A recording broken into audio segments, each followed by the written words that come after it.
പ്രധാനമന്ത്രിയുടെ വിദേശ സന്ദർശനങ്ങളിലൂടെ ഭാരതത്തിന് സ്വന്തമാക്കാനായത് 381.8 ബില്യൺ അമേരിക്കൻ ഡോളറിന്റെ വിദേശ നിക്ഷേപം.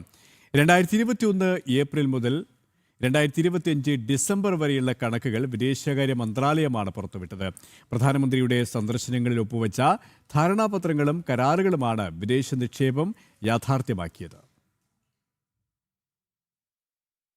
പ്രധാനമന്ത്രി നരേന്ദ്രമോദിയുടെ വിദേശ സന്ദർശനങ്ങളിലൂടെ ഭാരതത്തിന്റെ നയതന്ത്ര ബന്ധങ്ങൾ ശക്തിപ്പെടുത്തുന്നതിനും വ്യാപാര നിക്ഷേപ അവസരങ്ങൾ വർദ്ധിപ്പിക്കാനും സാധിച്ചതായി വിദേശകാര്യ സഹമന്ത്രി പബിത്ര മാർഗരീറ്റ വ്യക്തമാക്കി. 2021 മുതൽ 2026 ഓഗസ്റ്റ് വരെ പ്രധാനമന്ത്രി നരേന്ദ്രമോദി 79 രാജ്യങ്ങൾ സന്ദർശിച്ചു. 2021 4 രാജ്യങ്ങളും 2022 10 രാജ്യങ്ങളും 2023 11 രാജ്യങ്ങളും പ്രധാനമന്ത്രി സന്ദർശിച്ചു. 2024 പ്രധാനമന്ത്രി സന്ദർശിച്ച വിദേശ രാജ്യങ്ങളുടെ എണ്ണം 18 ആയിരുന്നു. 2025 23 രാജ്യങ്ങളാണ് പ്രധാനമന്ത്രി സന്ദർശിച്ചത്. 2026 ഓഗസ്റ്റ് വരെ 13 രാജ്യങ്ങൾ പ്രധാനമന്ത്രി സന്ദർശിച്ചിട്ടുണ്ട്. 2021 മുതൽ 2026 ഓഗസ്റ്റ് വരെ പ്രധാനമന്ത്രി നരേന്ദ്രമോദിയുടെ വിദേശ സന്ദർശനങ്ങൾക്കായി കേന്ദ്ര സർക്കാർ 558.01 കോടി രൂപ ചെലവഴിച്ചതായി വിദേശകാര്യ മന്ത്രാലയം വ്യക്തമാക്കി. രാജ്യസഭയിൽ ഡോക്ടർ വി ശിവദാസൻ, സഞ്ജയ് സിംഗ് എന്നിവരുടെ ചോദ്യങ്ങൾക്ക് വിദേശകാര്യ സഹമന്ത്രി പബിത്ര മാർഗരീറ്റ